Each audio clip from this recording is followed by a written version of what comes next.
ನಮಸ್ಕಾರ ನಮಸ್ಕಾರ ಸ್ನೇಹಿತರೆ. ಅನ್ನ ನೀಡಿದ ರೈತನಿಗೆ, ಹಾಲು ನೀಡಿದ ಗೋವಿಗೆ, ತರಕಾರಿ ಕೊಟ್ಟ ಸಸ್ಯಗಳಿಗೆ, ಬಹುಮುಖ್ಯ ಬೆಳಕು ಕೊಟ್ಟ ಸೂರ್ಯನಿಗೆ ನನ್ನ ಅನಂತ ಅನಂತ ನಮಸ್ಕಾರಗಳು.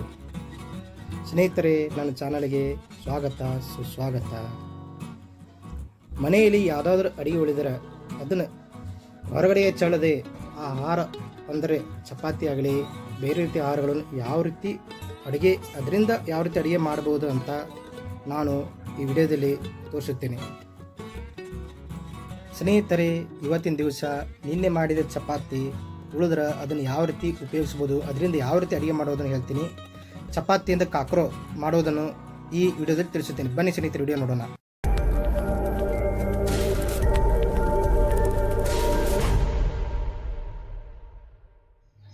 ನಮಸ್ಕಾರ ವೀಕ್ಷಕರೇ.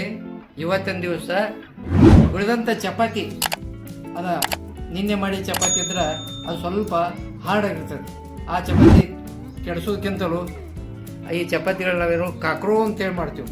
ಈ ಚಪಾತಿ ಕಾಕ್ರೋ ಮಾಡಲು ಬೇಕಾಗುವ ಸಾಮಾನುಗಳು: ಚಪಾತಿ, ಹೆರದ ಕೊಬ್ಬರಿ, ಖಾರ ಪುಡಿ, ಕೊತ್ತಂಬರಿ, ಉಳ್ಳಿಗಡ್ಡಿ, ಸೌತೆಕಾಯಿ ಕೊಚ್ಚಿದ್ದು, ಆಮೇಲೆ ಸೇವು, ಆಮೇಲೆ ಗಜ್ಜರಿ, ಈಗ ಸ್ವಲ್ಪ ಉಪ್ಪು. ನೋಡ್ರಿ ವೀಕ್ಷಕರೇ, ಈ ಚಪಾತಿ ಹೇಳಿದ್ಮೇಲೆ ಕಾಕ್ರೋ ಮಾಡಲು ಈ ಚಪಾತಿಯನ್ನು ನಾವು ಸ್ಟೋವ್ ಮೇಲೆ ಈ ರೀತಿಯಾಗಿ ಹಾರ್ಡ್ ಆಗುವಾಗೆ ಕುರುಕುರುವಾಗುವಾಗೆ ಬೇಯಿಸ್ಕೋಬೇಕು. ನೋಡಿ ವೀಕ್ಷಕರೇ, ಚಪಾತಿ ನಾವು ಈ ರೀತಿಯಾಗಿ ಕುರುಕುರುವಾಗ ಬೇಯಿಸ್ಕೋಬೇಕು. ಹಪ್ಪಳ ಬೇಯಿಸ್ಕೋಬೇಕು. ಹಪ್ಪಳ ಕರ್ದಾಗತ್ತಲ್ಲ ಆ ರೀತಿಯಾಗಿ ಆಗಬೇಕು.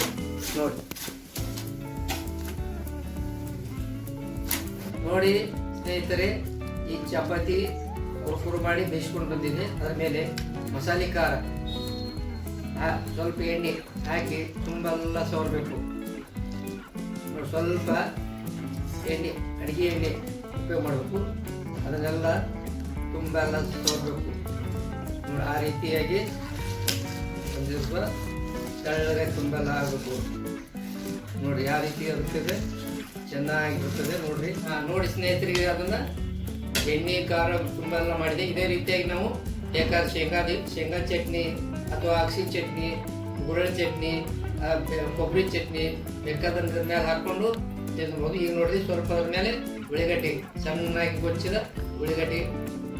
ಈರುಳ್ಳಿ ಹಾಕ್ತಾ ಇದ್ದೀನಿ ನೋಡ್ರಿ. ಅದೇ ರೀತಿ ಸೌತೆಕಾಯಿ, ಹೆರದ ಸೌತೆಕಾಯಿ ತುಂಬೆಲ್ಲ ಹೆರದ ಸೌತೆಕಾಯಿ ತೆಳಗಾಗಿ ಹಾಕಬೇಕು. ಆಮೇಲೆ ಹೆರದ ಗಜ್ಜರಿ, ಆಮೇಲೆ ಹೆರದ ಕೊಬ್ಬರಿ, ಆಮೇಲೆ ನೋಡಿ ಶೇವು, ಹಾಗಾಗಿತ್ತಲ್ಲ ಶೇವು ಸ್ವಲ್ಪ ಹಾಕಿ, ಆಮೇಲೆ ಕೊತ್ತಂಬರಿ ನೋಡಿ ಎಷ್ಟು ಚೆನ್ನಾಗಿ ಆಗಿದೆ ನೋಡ್ರಿ. ಇದು ನಮ್ಮ ಉತ್ತರ ಕನ್ನಡದಲ್ಲಿ ಕಾಕ್ರೋ ಎಂದು ಕರಿತೇವೆ. ನೋಡಿ ಸ್ನೇಹಿತರೆ, ಚಪಾತಿಯಿಂದ ಮಾಡಿದ ಕಾಕ್ರೋ ಯಾವ ರೀತಿ ಆಗಿದೆ ನೋಡಿ, ಎಷ್ಟು ಖಡಕ್ ಆಗಿದೆ, ಕುರುಕುರು ಅಂತ ಇದೆ. ಈ ಸದ್ಯ ತಿನ್ಬೇಕಂತ ಅನ್ನಿಸ್ತದೆ. ಇದು ಭಾರಿ ಟೇಸ್ಟಿ ಆಗಿದೆ. ನಾವು ಇದಕ್ಕೆ ಕಾಕ್ರೋ ಎಂದು ಕರಿತೇವೆ. ಉಳಿದ ಚಪಾತಿಯಿಂದ ಮಾಡಿದ್ದಕ್ಕೆ ಕಾಕ್ರೋ ಎಂದು ಕರಿತೇವೆ.